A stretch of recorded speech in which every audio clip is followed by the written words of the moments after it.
and welcome back for the last time. This tutorial is all going to be about complex numbers and their operations.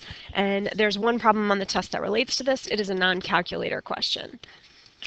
All right, and so this particular question is broken up into two parts. In part A, you're given a table, and the table includes both real and complex numbers. And all you're asked to do, if you read the directions, it says the table shows several complex numbers where I is the imaginary unit.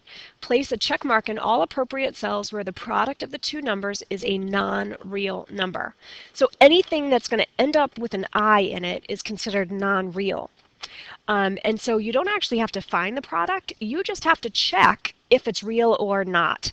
And so the first thing I'm going to notice is that I squared, remember, is equivalent to -1. So if I think about multiplying -1 times the quantity here, -5 plus 3i, I know when I multiply them by -1, I'm still going to end up with an I. So I'm going to go ahead and put a check mark there. But if I take -1 times 10, that's just going to give me a positive 10, and that's a real number. So I'm not going to worry about putting a check mark because it's real.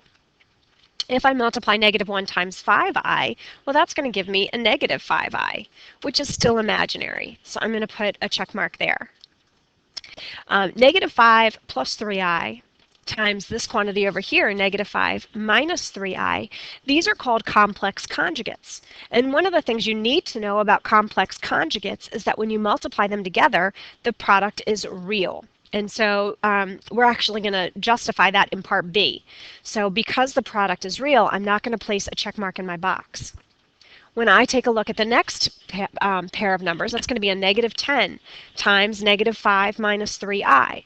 Well, when I multiply -10 times -5, I get a real number. But when I multiply -10 times -3, I still have an imaginary number. So that's going to stay non-real.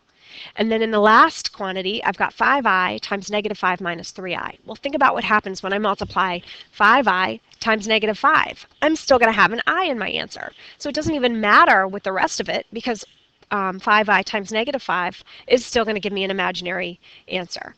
And so all you're doing is placing a check next to the products that are imaginary. If you need to multiply them all the way out, go ahead and do that, but it's going to take some time, and you're limited to one class period to finish this test.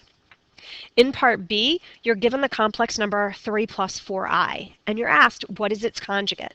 Remember, the real part stays the same. The conjugate is just when you take the real number and then you change the sign of the imaginary part.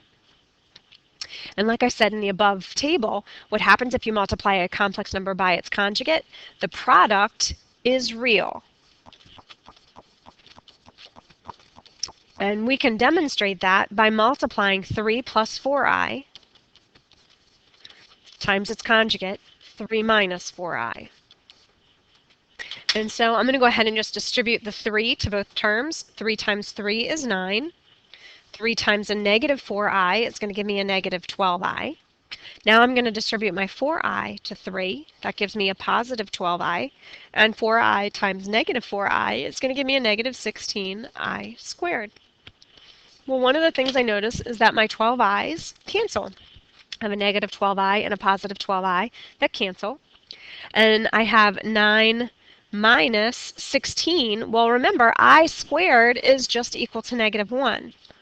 And so if I replace the I squared with -1, I'm ultimately going to have 9, and -16 times -1 ends up giving me a positive 16. And when I add them together, I get 25.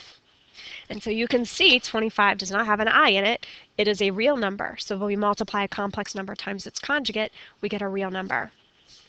Let me show you one other example. So let's say I have something like 3 plus, I don't know, AI, and I'm multiplying that times B plus 6i. And I ask you, what are the values of A and B that will make these complex conjugates? Well, in order for them to be complex conjugates, the real number has to be the same. So B has to be 3. And the imaginary part has to be opposite. So in order for them to be complex conjugates, my A value would have to be -6. And so that's another important characteristic for you to know. I hope this was helpful. please stop by Bulldog Block if you have any questions before Friday when you take your test. There are no redos on the quarterly assessment, and it is worth 10% of your grade. So I want you to do really, really well. So please, if you have questions, come on in for help.